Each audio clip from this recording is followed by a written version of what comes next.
a todos, bienvenidos a este nuevo video del canal, un nuevo video del curso de procesamiento del lenguaje natural. Y bueno, en el episodio de hoy vamos a hablar de un método de conversión de texto a vectores, que va a ser el conteo de palabras y que está dentro del contexto de bolsa de palabras que vimos en el capítulo anterior. Yo sé que muchos están esperando llegar al código, pero es necesario pasar por todos estos capítulos teóricos, que no son tantos, tampoco nos quedan muchos más, antes de meternos al código que ya se viene pronto. Bueno, un poquito de introducción. ¿Qué se refiere al método de conteo de palabras? Se refiere a, básicamente, bueno, una transformación de texto a representación numérica que pueda ser procesada por algún tipo de algoritmo, en este caso va a ser Python, en donde cada palabra del texto que vamos a entregarle se considera como una dimensión dentro del espacio vectorial que vamos a usar, y que las veces que esta palabra aparece, o sea, su ocurrencia o frecuencia, se usa como valor para esa dimensión. Ya vamos a ver ejemplos para que se entienda mejor, pero básicamente es cada palabra de una frase va a representar una dimensión del vector al cual la vamos a transformar el texto. Recordad que si no han visto vectores, también lo vimos en 2 capítulos anteriores, para que vayan a ver ese capítulo si no entienden lo que es un vector. Bueno, primero vamos a definir qué es un documento, porque lo vamos a usar bastante también. Básicamente, en el procesamiento del lenguaje natural, un documento puede referirse, o sea, más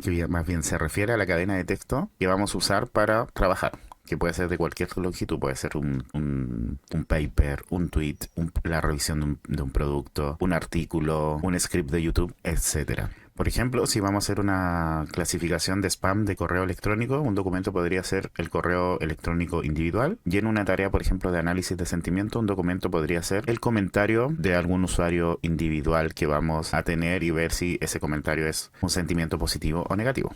Por lo tanto, ¿para qué me serviría el método de conteo? Por ejemplo, para separar textos y clasificarlos. Por ejemplo, si tienes 2 correos electrónicos, determinar cuál sería spam y cuál no, dependiendo de las palabras que aparezcan dentro de este documento. Por ejemplo, si tienes 2 papers, clasificar si un paper corresponde a inteligencia artificial o otra medicina, por ejemplo, en base a las palabras que aparezcan en estos documentos. Para eso se usa mucho el método de conteo.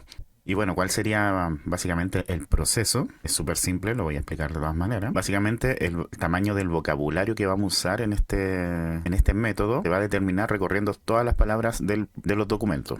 Por ejemplo, vamos a tomar el primer documento, que sería: me encanta el café me mantiene despierto. Entonces, la primera palabra que se va a agregar al vocabulario sería me, después me encanta, después él, después café. Él ya le agregamos, café también le agregamos ya, me también ya le agregamos, entonces no se agregan de nuevo. Mantiene se agrega, despierto se agrega, me ya la habíamos agregado, encanta sí ya la habíamos agregado, no la habíamos agregado, sí que se agrega. Música no la habíamos agregado, sí que se agrega. La y me música ya la habíamos agregado. Me también ya la habíamos agregado. Alegra la agregamos.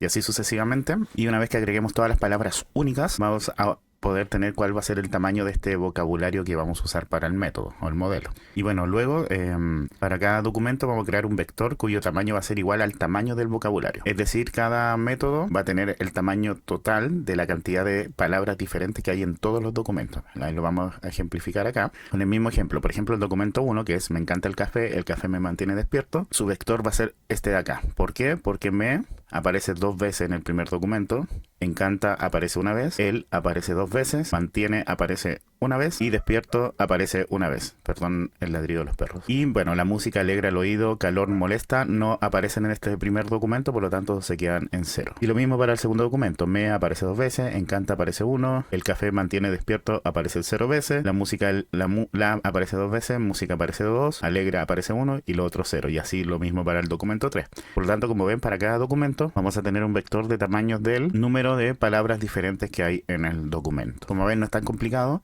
Ya con esto podemos inferir cosas. Por ejemplo, si queremos saber de qué trata el documento 1, sabemos que trata de café. Ya, por ejemplo, cosa importante: me aparece 2 veces en el 1, aparece 2 veces en el 2 y aparece una vez en el 3. O sea, se repiten los 3 documentos. Podemos ir viendo cuáles palabras se repiten en el documento y cuáles son diferentes. Por ejemplo, en el documento 1, el café, café aparece 2 veces. Por lo tanto, podemos inferir que el primer documento, una palabra diferenciadora de los otros documentos, es el café. Palabras que no me diferencian mucho: el me, porque aparecen los 3 documentos. Encanta aparecen 2 documentos y en uno no. Por otro lado, en el tercero aparece odio y en la otra no. Entonces podemos inferir que esto puede ser un sentimiento negativo y esto es positivo. Pero bueno, son cosas que vamos a ir viendo más adelante, y para eso van a haber varios desafíos.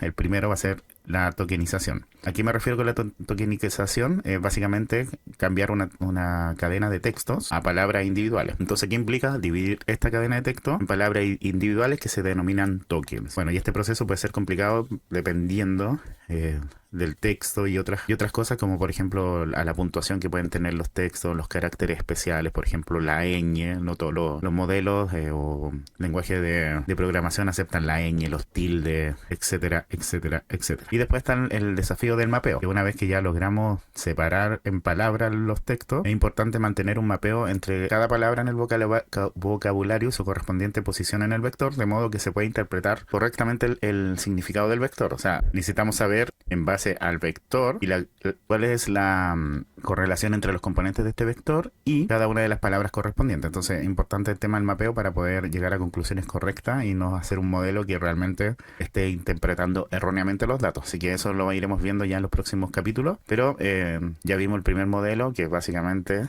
convertir el texto a vectores a través del conteo de palabras.